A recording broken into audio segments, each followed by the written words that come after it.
y no voy a curar nada. O sea, no voy a tener una efectividad más del momento de chupar, ¿ok? Y la lidocaína bloquea canales al sodio para una tos irritativa de orofaringe, pero no tengo mayor importancia que eso. Luego hay otros antitusivos que lo que van a hacer más bien es bloquear receptores muscarínicos en el caso de que la tos sea producida en un paciente EPOC, donde yo tenga una estimulación del sistema parasimpático, sería el único caso, ¿no? Un hipatropio, estos fármacos ya los hemos estudiado. Bien, luego de los antitusivos expectorantes. ¿Qué significa expectorante? Siempre les doy este ejemplo para que ustedes sepan ¿por qué va a ser un expectorante? Yo quiero sacar la secreción.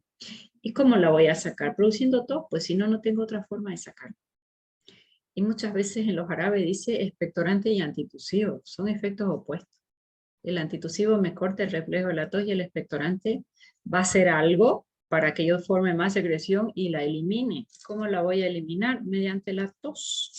Es decir, que más bien lo que voy a intentar hacer es hacer una tos productiva, ¿ya? Si ustedes están comiendo y pusieron mucho ají a su comida, ¿qué les pasa? ¿Empiezan a toser o no? Estaba deliciosa la comida, llegaste muerto de hambre, se te fue la mano con el ají. Esa es a toser, o tenía mucha pimienta, muy condimentada la comida. Diste el primer bocado, o alguna vez a mí me ha pasado que estaba muy salado, que se les cayó la sal o te hicieron tus amigas una mala broma y eso está salado. Lo primero que provocar tos y casi vómito, ¿no?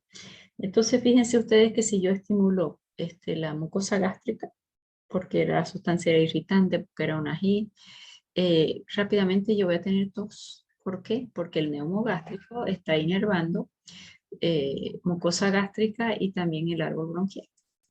Entonces, si yo estimulo mucosa gástrica, el reflejo va a ser el de la tos, porque estoy estimulando al neumogástrico.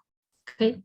Ese es uno de los mecanismos de acción de los expectorantes, que son los expectorantes salinos. Este mecanismo de acción se llama reflejo.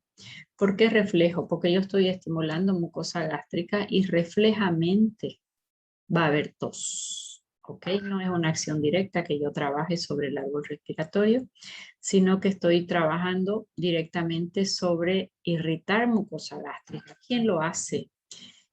Lo hace el cloruro de amonio, lo hace el yoduro de potasio. Yoduro de potasio no usamos porque descompensa mucho tiroides. Dios mío, este teléfono mío no sé cómo callarlo porque ya, ya. Esto salino, el cloruro de amonio todavía lo tenemos en el comercio. No es espectacular porque yo voy a irritar mucosa gástrica. Este yoduro de potasio ni lo utilizo. ¿Por qué no lo utilizo? Porque me puede descompensar tiroides. Y este nauseativo, la ipecacuana, era un jarabe tan horrible que tras que lo toma el paciente vomita. Entonces fue el primer antiemético que se utilizó en las farmacias. Lo hacen en la farmacia, ya no se usa. Pero si alguien ingirió algo que no debía, se le hacía un jarabe de ipecacuana y al tomarlo el jarabe vomitaba automáticamente de tan nauseoso que es, ¿ya? Entonces todavía pudiera creerse que si damos un poquito de ipecacuana no tan concentrado, va a ser estimular mucosa gástrica y va a provocar tos. Pero ese es básicamente este mecanismo. Sin embargo, si yo quiero expectorar, necesito darle volumen a las heces. Y si ustedes me preguntan cuál es el fármaco que da mayor volumen a las heces, no es fármaco, es el H2O. O sea que pregunta de examen, ¿quién es el mejor expectorante? En el mundo mundial, H2O es el agua. Paciente deshidratado no va a poder expulsar sus secreciones, ¿de acuerdo? Estos de acción refleja, yo estoy irritando mucosa gástrica, o sea que tampoco me encanta como expectorante. Estos de acción directa me gustan más. Son todos naturales, son esencias y bálsamo. Fíjense que expectorante, por ejemplo, el jarabe de mentizano. Y uno lo huele nada más y son sustancias que tienen muchos pignogenoles terpenos y sequiterpeno, y ellos lo que hacen es estimular a la glándula que produce moco y aumenta la cantidad de moco, y si aumenta la cantidad de moco, eso da más volumen y fácilmente voy a estimular la tos. Son las esencias trementina, eucalipto, pino, bálsamos como esencia más resinas, ¿no? Eso me gusta más como estimulante de la secreción, siempre y cuando, repito, tu paciente esté bien hidratado. Si el paciente no está hidratado, nada sirve. Y finalmente, los mucolíticos, esto sí me agrada más. ¿Qué es un mucolítico? Lítico, destrucción, moco, va a destruir el moco. ¿Cómo es eso? El moco está duro. El moco tiene puentes disulfuros entre ellos que lo hacen como muy ligoso, mucha viscoelasticidad. Vienen estos fármacos, rompen los fuentes disulfuro y algo que estaba muy pegado se hace como más suave y más laxo. Si se hace más laxo, es más fácil de expulsar. No funciona si tu paciente no está hidratado. O sea que vuelvo a lo mismo. ¿Qué necesito? Hidratar al paciente. Es el mejor expectorante del mundo. ¿Puedes ayudarte con un mucolítico? Sí, mas no en todos los casos. Porque normalmente en un paciente que tiene una vía respiratoria no comprometida, él solito va a ir eliminando secreción y no la debe cortar. La secreción no se debe cortar. La tos no se debe cortar. Tiene que esperar que termine su curso, excepto en algunas situaciones que ya las nombré, ¿ya? De estos mucolíticos, en realidad en un paciente que hace una neumonía, no están ni indicados si es que tiene un buen sistema para eliminar. Más en los que tiene comprometido, pacientes asmáticos, pacientes bronquíticos crónicos, pacientes con EPOC, ahí se justifica un poco más. Pero un procesito gripal que terminó con una contaminación bacteriana o una sobreagregación bacteriana infecciosa, generalmente ni necesita, porque él es capaz de expectorar bien y es capaz de tener un buen reflejo de la tos y no precisa. Muchas veces son fármacos que se los malutiliza porque se exagera utilizándolo y probablemente el paciente no precisa, ¿no? Sí, en una fibrosis quística sí, porque ahí la cantidad de secreción y la motilidad está muy disminuida. Se usan enzimas que van a romper esos fuentes de sulfuro, como la dornasa, una tripsina. Estos yo soy defensora de estos azufrados, acetilcisteína, aminoácido, él forma proteínas. Acetilcisteína, si bien ella rompe los puentes disulfuro del moco y es un mucolítico, ¿cuál es su principal indicación hoy en día?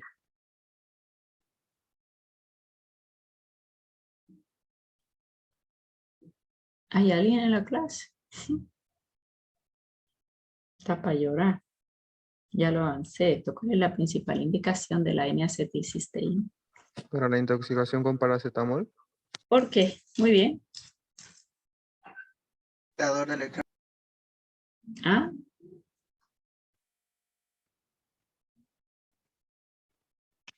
Es donador de electrones, doctora. Gracias, Vizcarra. Donador de electrones. Por lo tanto, va a fortalecer mi sistema antioxidante, porque la glutationa peroxidasa se oxida, pierde electrones, y ella dona, entonces la voy rescatando. Ahora está de moda usar sueros de glutationa. Tome glutationa por vía oral. Eleve su sistema de defensa. Eso no existe. Tienes que dar acetilcisteína, tienes que dar todos sus derivados, vitamina C, para que tú puedas por sí solo donar esos electrones sin que tengas que ponerte un suero que va a durar poco tiempo, ¿no? Acetilcisteína en sobres de 200 miligramos, sobres de 600 miligramos, ampollas de 300 miligramos. Ese carboximetilcisteína es sus derivados, pero el que más usamos es la acetilcisteína. Donador de electrones, es recuperador del sistema antioxidante, se usa en intoxicación por paracetamol, pero él es un mucolítico y es un aminoácido. Si es un aminoácido, un formador de proteínas. Estos son el más usado probablemente, ¿no? La bromexina y el ambroxol, más es la bulla que tienen, diría yo, comercial, y ahora poner en los jarabes, que su efectividad. Si ustedes revisan ensayos clínicos, no tiene gran efectividad como mucolítico, se usa de 10 a 15 miligramos cada 8 horas. La bromexina se biotransforma y forma el ambroxol. pero no se ha visto que son grandemente efectivos. Más que todo se pudiera usar pacientes con EPOC, pacientes con bronquitis crónica, pacientes asmáticos, pero no un uso como el que normalmente se le da en un paciente que eventualmente hizo un cuadro respiratorio con infección sobreagregada, ¿no? El guayacolato de glicerilo estuvo de moda un tiempo y después se ha visto que no tiene gran efectividad, pero sí estimula también la formación de secreción y rompe esos puentes del moco para hacerlo más laxo. No funciona si no le damos agua al paciente. Vuelvo a lo mismo. Entre expectorantes y mucolíticos, ¿con qué me quedo? H2O, hidratemos al paciente. Si un mucolítico está bien indicado, probablemente acetilcisteína sea superior porque va a tener otros efectos extras. ¿Okay? Y en antitusivo, no la corte la tos. Si es una tos seca, hágala productiva. Si realmente es improductiva o compromete la vida del paciente por su patología de base, podemos usarla. ¿Quién va a ser efectivo? Cualquier depresor del sistema nervioso central, entre codeína y detrometorfano. Ya hemos visto su perfil de cada uno para ser utilizado. Resumiendo, básicamente es eso en este grupo de fármacos, ¿no? Dentro de los mucolíticos, estas enzimas, la dornasa, desoxirribonucleasa, porque se forman esas cadenas en el moco, más que todo para una fibrosis quística. En otros países usan en estos pacientes con fibrosis quística la tripsina en aerosol. Ayuda mucho para poder fluidificar e ir eliminando los mocos. Yo nunca la he usado ni la he visto usar, más esa es su principal aplicación. Entonces, ¿qué necesito con un mucolítico? ¿Qué objetivo tengo? Alterarle todas esas propiedades elásticas muy densas del moco para facilitar la expulsión. Ese es el objetivo principal cuando estos transportes están alterados, que no son todos los pacientes. Son muy pocos los pacientes que hay que ayudarles porque tengan ese transporte alterado, porque los cilios de te hace un cuadro respiratorio, no está justificado. No está justificado, esto es importante. En infecciones agudas bacterianas o víricas o en las bronquitis reactivas por algún irritante, donde el paciente tiene la capacidad de eliminar por sí solo la secreción, simplemente hidratar. O sea que hay una sobreutilización probablemente de estos fármacos mucolíticos cuando sus indicaciones son muy pocas, ¿no? Bueno, aparato respiratorio ya está completito, más antihistamínicos, más glucocorticoides, más manejo de dolor. Todos esos ya son temas para segundo parcial. La siguiente clase voy a hacer digestivo, vamos a hacer antiulceroso, después procinético, antiemético, diarrea y estreñimiento. Y hasta ahí ya tenemos un segundo parcial. Capaz avanzamos un poquito más endocrino, ¿no? Ya voy viendo. ¿Preguntas hasta aquí? Cada vez entran menos. Hoy tenían que estar todos porque ayer no pudimos hacer la clase. Yo creo que vamos a dejar una clase miércoles, la otra el sábado, como igual la graban, la escucharán, porque cuando estoy separada entran 20 alumnos a la clase, ya es muy poco. Vamos a organizarnos, en todo caso que siempre haya quien grabe y les va pasando. Y vamos a tener que hacer una clase los jueves y la otra el sábado. Este sábado no hay clases, que tengo un curso de actualización ortomolecular y estoy viajando, pero la siguiente semana podemos hacerlo así, jueves como hoy, nos hacemos 3 Zoom y el sábado nos hacemos otros 3 y con eso tenemos la semana, porque ya a esta altura del año ya ni vienen a la clase. ¿Preguntas? Doctora, disculpe, con respecto a los antitusivos y a este tema respiratorio, como sabemos, no todos los pacientes, digamos, son... les gustan sí, y tampoco les gustan los medicamentos, y lo digo porque a mi abuela, digamos, tosía o cualquier tema, era miel con ajo o esos jarabes que venden de propóleo y menta y esas cosas, y quería preguntarle la efectividad de estos preparados. Por ejemplo, el que más conozco es el de menta con propóleo, si no me equivoco, y no sé qué opinan al respecto de eso. Ya, primero tenemos que ver la causa de la tos, Vizcarra. Hace de cuenta que es una insuficiencia cardíaca y está entrando un poquito en edema y la tos es al acostarse, no me sirve nada. Tengo que tratar su insuficiencia cardíaca que no entre a congestión. Si es una tos por un IECA, aunque le des el mejor jarabe para la tos, no le va a pasar. ¿No? Si es una tos irritativa de origen alérgica, busquemos la causa de qué es lo que la está produciendo. Más, si es una tos irritativa, un poco por medio ambiente, por alguna característica que hay en casa, sí, que todo lo que me has nombrado, jarabe de cebolla, jarabe de ajo, ¿qué son? Ellos estimulan básicamente a la glándula submucosa para que haya un poquito más de moco, ese moco lubrica y después es fácilmente expulsado, ¿sí? Pero no puedes comparar la efectividad de este jarabe con una codeína en un CA de pulmón. ¿Quedó mejor? Entonces, un poquito del fondo es, busquemos la causa. Hay un motivo para la tos, es que el paciente fuma. Otro motivo de la tos, tiene reflujo, está gordito, come mucho y hay reflujo. El reflujo va a dar tos, principalmente cuando me acuesto. El consumo de fármacos como los IECA, paciente que entra en insuficiencia cardíaca y de ahí está peleándola para entrar en una congestión. ¿Queda mejor? Diferente que yo me engripé y estoy tosiendo un poco, tomé frío anoche, capaz es una faringoamigdalitis, me sirve, claro que me va a servir, porque esa tos ni la debo cortar y lo que tú me dices en esa composición, ajo, cebolla, miel, propóleo, son buenos mucolíticos, estimulan para que haya un poco la secreción y como son jarabes forman una pequeña película azucarada y van protegiendo orofaringes de momento. Pero no es que le va a cortar la tos así terriblemente. Si le doy ese jarabe a un paciente con un CA de pulmón, no le va a cortar nunca la tos, ¿no? ¿Quedó mejor? Sí, doctora, gracias. Ya, Vizcarra. A ver, Donoso dice, ¿y el uso de Abrilar dentro de este grupo antitusivo expectorante? Primero, ¿qué es el Abrilar? A ver quién se anima a buscarlo y decirme qué es el Abrilar. El Abrilar tiene como principio el Edera helix. Edera helix, excelente. Es muy natural. Él estimula glándula submucosa y aumenta más la secreción y si aumenta su volumen y disminuye un poquito la densidad, es más fácil de expulsar. 100 puntos. No es un antitusivo, más bien va a favorecer la expectoración, porque el problema es que si toda la secreción tú la cortas con un antitusivo, se queda adentro y es un medio de cultivo bellísimo y ahí van a venir las bacterias, van a estar felices y vamos a tener un cuadro bacteriano sobreagregado. ¿Quedó mejor?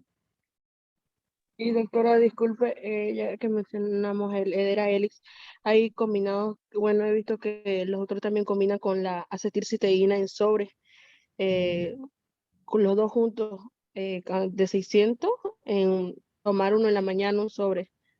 ¿Estaría bueno también la combinación con Edera helix, acetilcisteína, o simplemente podemos ya sacar el Edera helix y mantener la acetilcisteína?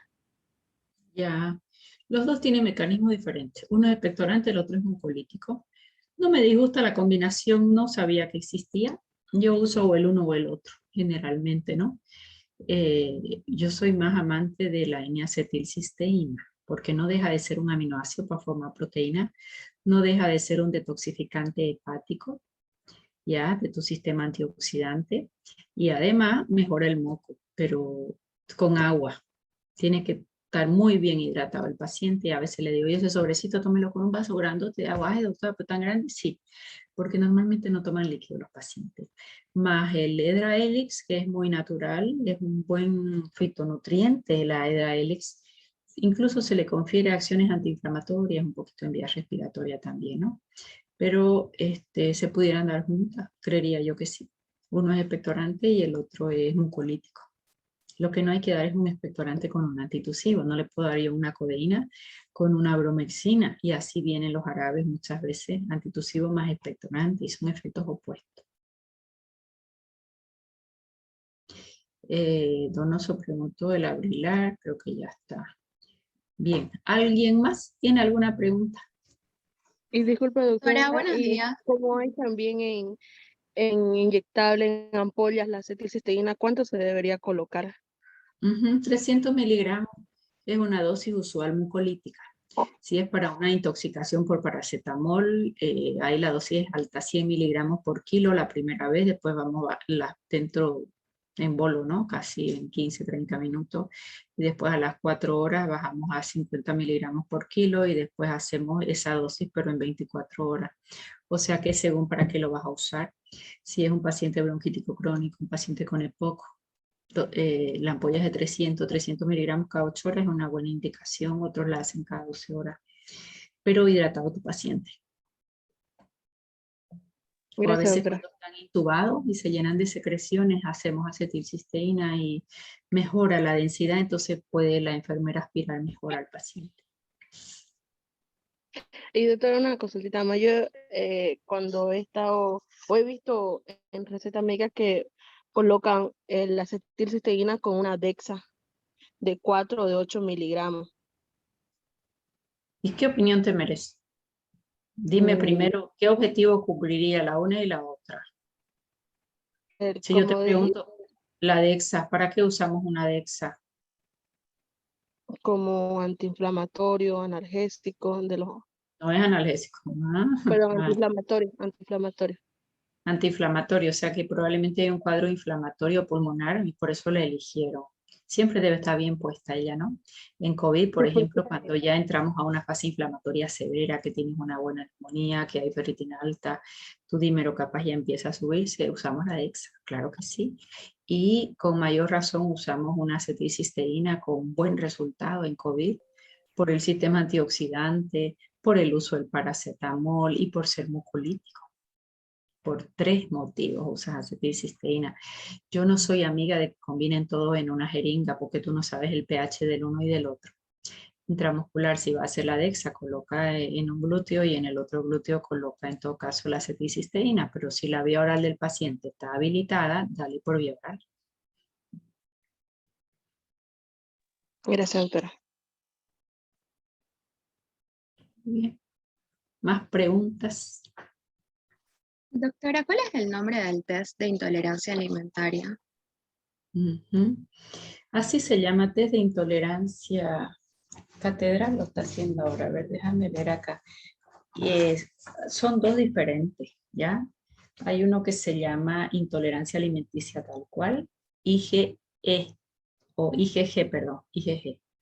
Y ahí puedes poner si está el de 44 y hay otro que creo que es de 120 antígenos, ¿no? Y hay otros que son paneles para alergias que son diferentes. El de intolerancia alimenticia está con ese nombre, intolerancia alimenticia IgG. En ese laboratorio, ¿no? Probablemente en otros laboratorios haya otras opciones. Gracias, doctora. Muy bien. ¿Alguien más? Bueno, vayan pensando cómo se van a organizar para que nuestras clases sean los jueves como hoy y los sábados. Y les libero el lunes y el miércoles porque más es lo que me hacen corretear que lo que vienen a la clase. Cómo queda grabado, ya cada uno lo escucha en su momento que toque la clase. ¿De acuerdo?